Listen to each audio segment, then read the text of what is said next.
People think betrayal comes suddenly like a knife in the back, fast and sharp.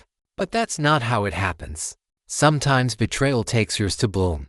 It starts small, like a seed planted in the dark, a lie you tell to survive, a secret you agree to keep. And by the time you realize how deep its roots go, it's already grown into your foundation. My name is Michael Carr, and for the last 12 years, I've worked for Harrison & Vale, one of the biggest real estate development firms in New York. On paper, I'm the perfect success story, self-made, disciplined, vice president of operations at 38.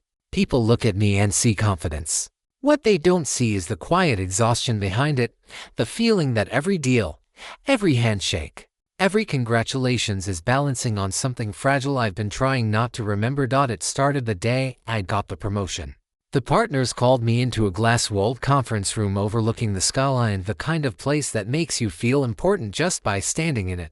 "Michael," said Richard Vale, one of the founders, his voice smooth and precise, "you've earned this. You've proven loyalty, discretion," and he paused, smiling, "the talent for doing what needs to be done. Discretion." That word always hung in the air a little too long. When I walked out with my new title, my assistant handed me a card. "You deserve it," she'd written. And maybe I did. But as I looked down from the 47th floor, watching the city pulse beneath me, I couldn't shake the thought that this office, this whole career, was built on a lie that wasn't mine to tell. That night, I met my brother, Aaron, for dinner. He worked construction in the same city. Different world. We weren't close. We used to be, before Mom died, before Dad disappeared from our lives. I told myself I'd built a life out of independence, but the truth was simpler. I didn't want to deal with the past. "You look exhausted," Aaron said between bites. "You finally made VP and you still look like someone stole your wallet." I forced a smile. "It's been a long week." He shrugged. "You always say that." Then, softer, "You hear from him." I didn't answer.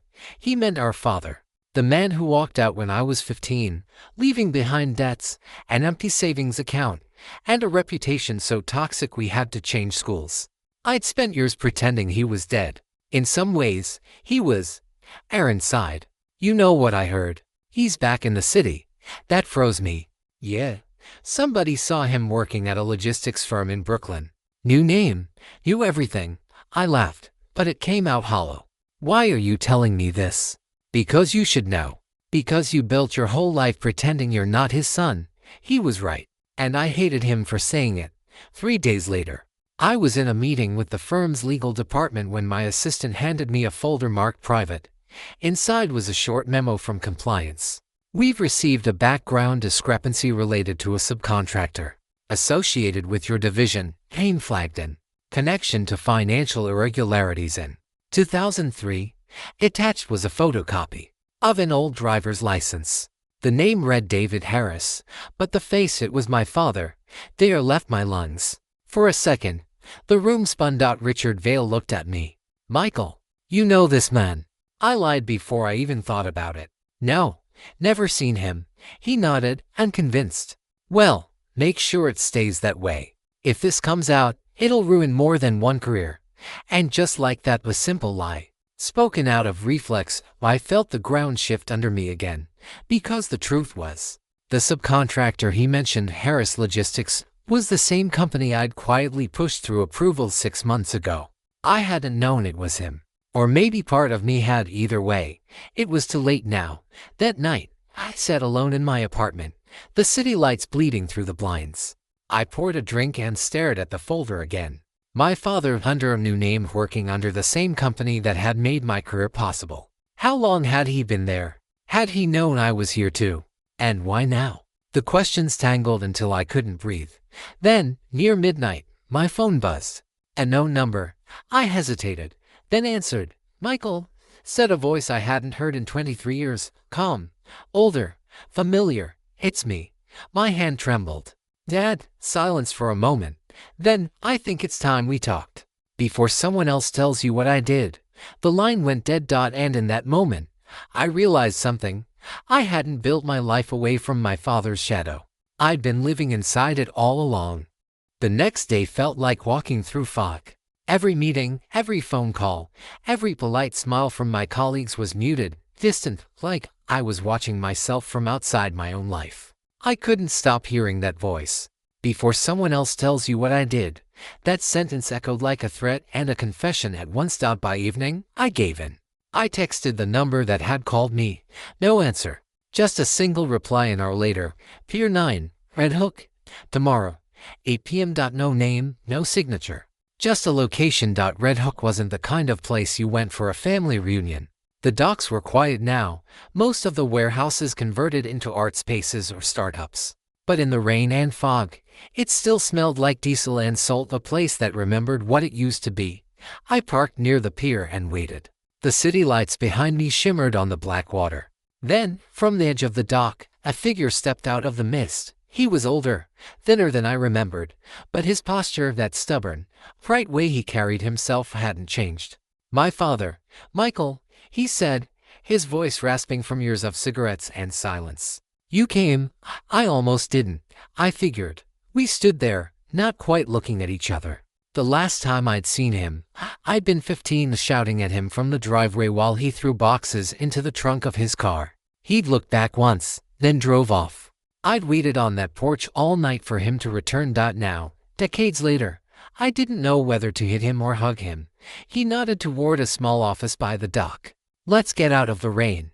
Inside, the room was cramped, papers, ledgers, and old coffee cups scattered everywhere. He motioned for me to sit, then poured coffee into 2 chipped mugs. "So," I said, forcing my voice steady, "you're David Harris now."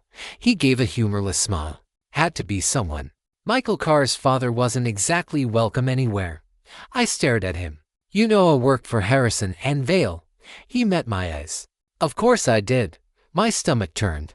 "So this working through one of our subcontractors, what is it? Blackmail? Some kind of game?" He shook his head slowly. "No, son. It's the opposite. I was trying to protect you." I laughed, harsh, bitter. "Protect me? You destroyed us. You walked out. You left Mom to deal with everything." He didn't look away. "Because if I stayed, you wouldn't have had a future." "What the hell does that mean?" He leaned back, the old chair creaking under his weight. "Do you remember the year I lost the shop? You thought it was because of gambling, didn't you? That's what your mother told you. That's what you told us." I snapped. "Because the truth would have gotten us all killed." He opened a drawer and slid a manila folder across the table. Inside were faded invoices, receipts, and photos, all stamped with the Harrison and Vale logo. "This company you work for," he said, "wasn't built clean. Back then, I was running material supplies for them, small time, legit on paper. But Richard Vale and his partner, Harrison, had another business underneath. Offshore accounts, shell companies, construction bids that never existed. I was the one signing the fake invoices." I felt the blood drain from my face. "You were laundering money for them." He nodded. "Until I found out what they were really doing with it." "What was that?" His eyes hardened. "Buying city officials. Covering accidents on work sites. Paying off inspectors when people died." I stared at him. "Why didn't you go to the police?" "I tried," he said quietly. "That's when your mother's car accident happened." My breath caught. "You're saying I'm saying it wasn't an accident?" The room tilted. "My mother gone at 38, hit by a delivery truck that ran a red light. The driver was never found. I'd built my whole life on the belief that fate had taken her. Not greed, not corruption," he continued, voice breaking. "They sent a message. Stay quiet or lose everything. I didn't care about myself, but you and your brother. You were just kids. So I took the fall. I disappeared." I wanted to scream, to deny it, but the papers in front of me said otherwise. Fake contracts and traceable accounts, signatures matching those of the firm's founders. I whispered, "Why tell me now?" He leaned forward, eyes dark and wet. "Because it's starting again. The new projects, a Midtown deal, the overseas expansion, they're built on the same kind of money. I've seen the transfers. They're using your name this time, Michael. You're the one signing off." My chest went cold. "That's impossible. Compliance would have caught it." He shook his head. "They are compliance now. You think your promotion was a reward. It was insurance. You're their fall guy if things go south." The world blurred. Everything, my career, my reputation, the stability I'd worshipped felt suddenly hollow. He reached into his coat and handed me a flash drive. Everything you need is here. Names, accounts, proof. But if you open this, you'll be on their radar. They don't forgive leaks. I looked down at the drive in my hand, a small, metallic, deadly. When I looked up again, he was already standing by the door. Where will you go? I asked out. He half smiled. Doesn't matter. They'll find me soon enough. But you still have a chance. He paused, then added, just remember, they already think you're your father's son. That night, I couldn't sleep. The city outside my window glowed like a living thing, indifferent, hungry, alive. I plugged in the flash drive. A folder popped open. Thousands of documents, bank statements, photos, emails, and at the top a memo marked internal use only. Subject, Project Phoenix, authorized by Carr, VP of Operations. All disbursements approved and executed. My name, my signature. But I'd never seen this document before. They'd forged me into their lie. And just like my father, I realized too late, the truth doesn't save you in this business. It only tells you who's next to fall. By Monday morning, my world had already shifted. On the surface, everything looked the same: coffee machines humming, phones ringing, the dull rhythm of corporate life. But underneath, I could feel it, the cracks. Every greeting felt rehearsed. Every smile stretched too tight. When I walked into my office, there was a new folder on my desk. Urgent, Project Phoenix audit prep. The irony hit like a punch. Inside were reports and spreadsheets, all linked to my credentials. I skimmed through line after line of transactions, millions flowing into offshore subsidiaries I'd never heard of. Every approval tagged with my electronic signature. Someone had built a perfect paper trail, one that ended with me. At noon, I called Clara Jennings, head of accounting. She'd always been sharp, loyal, one of the few people I trusted. When she picked up, her tone was careful. Michael, everything okay? Clara, I need to ask you something off the record. Pause. That sounds dangerous. I know. It's about Phoenix. Another pause. I was told not to discuss that project with anyone outside executive clearance.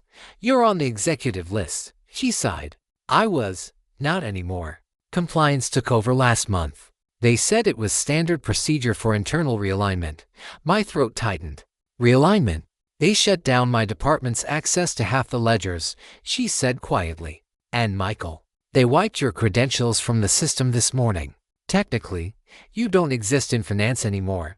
After the call, I stared at the skyline outside my window, glass towers shimmering like knives. They'd already started the erasure. And I knew what came next: isolation, discreditation, the fall. Just like my father, that afternoon, I walked into a meeting I wasn't supposed to attend, a compliance risk review. 5 people around the table. At the head, Richard Vail, CEO and the man who'd once toasted my promotion like a proud mentor. Michael, he said with his perfect politician smile. Didn't expect you here. I'm full of surprises, I said, forcing calm. I heard you're preparing for an audit. His smile didn't falter. Routine check. Nothing to worry about. Funny, I said, because I found a dozen offshore transfers under my name. Maybe you can tell me what's routine about that. The room went silent. One of the analysts shifted uncomfortably. Vail's voice dropped half an octave. Michael, you've been under a lot of stress.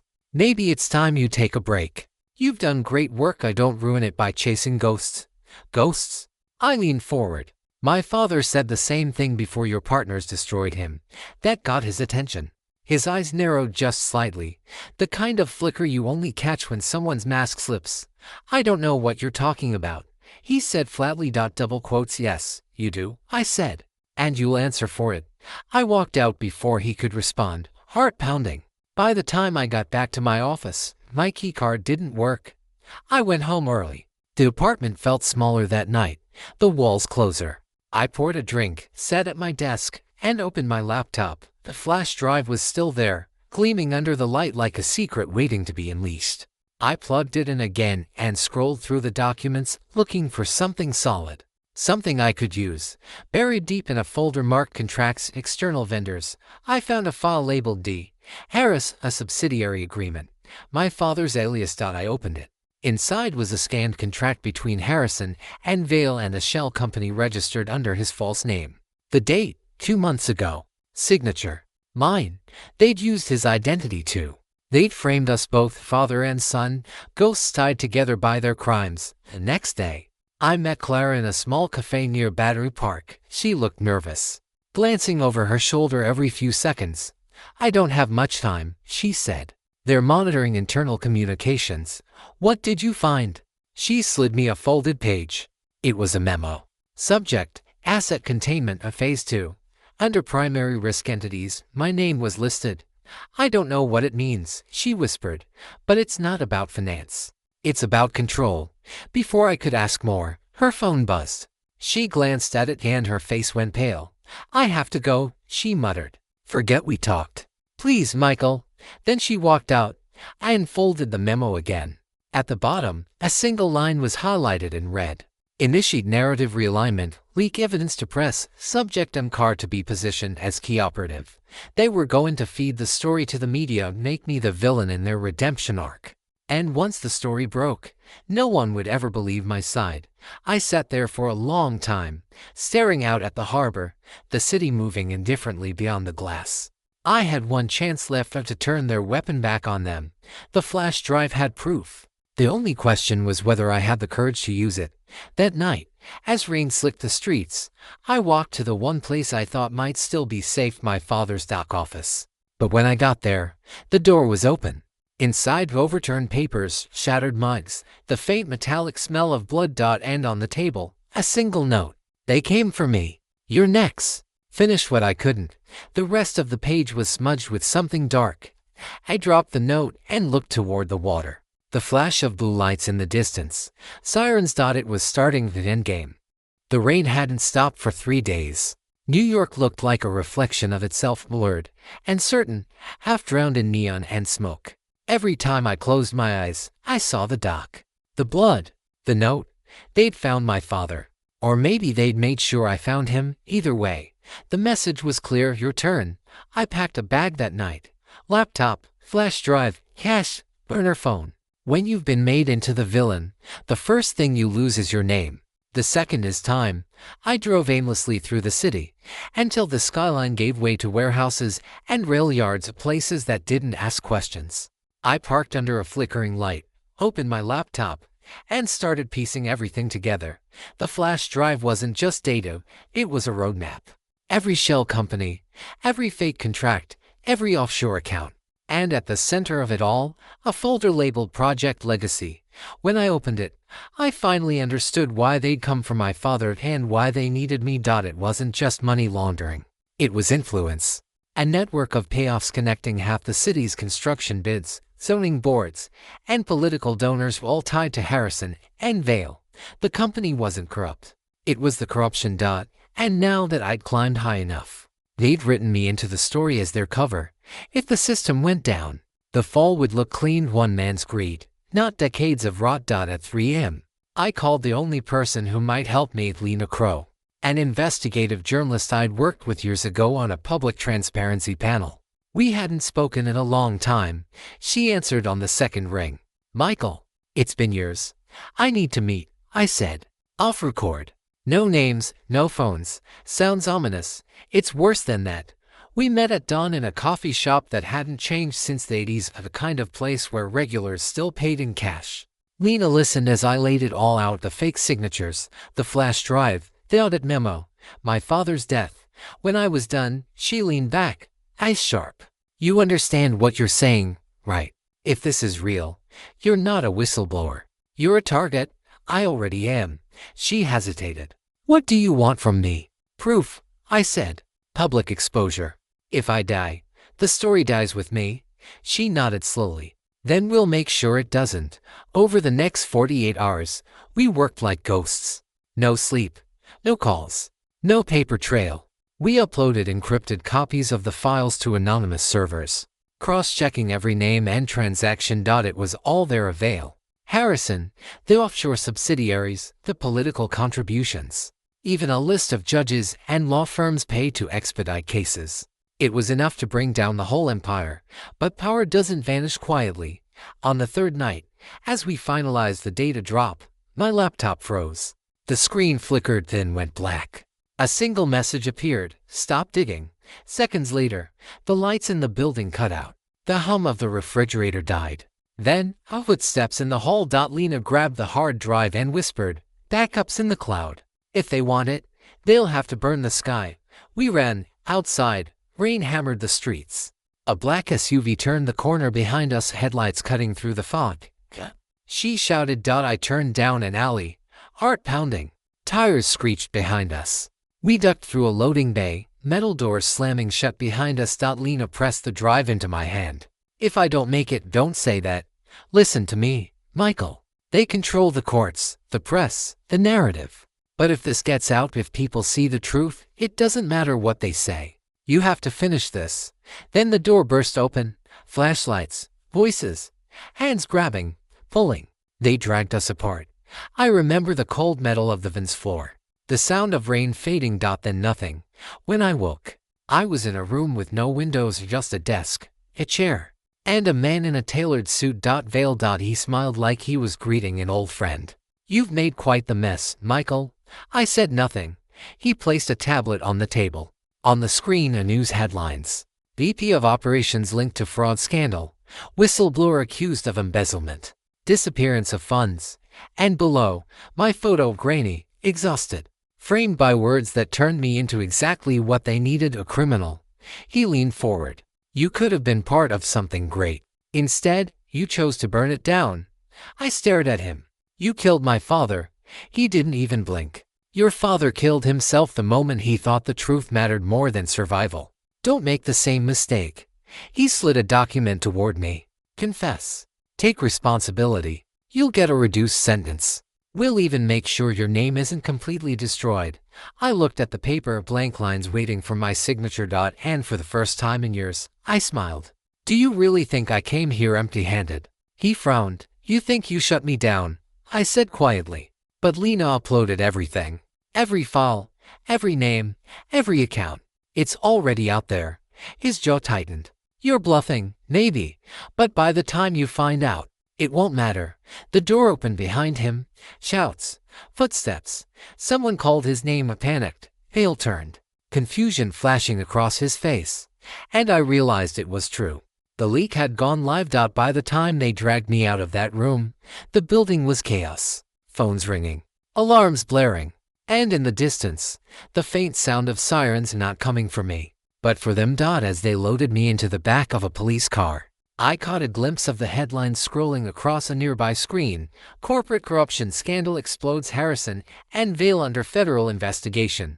For the first time in my life, I didn't feel trapped. I felt clean. Weeks later, they called it the Carr files. They said I was a hero, a whistleblower. But all I saw were ashes of a family, a company, a city that built its fortune on lies.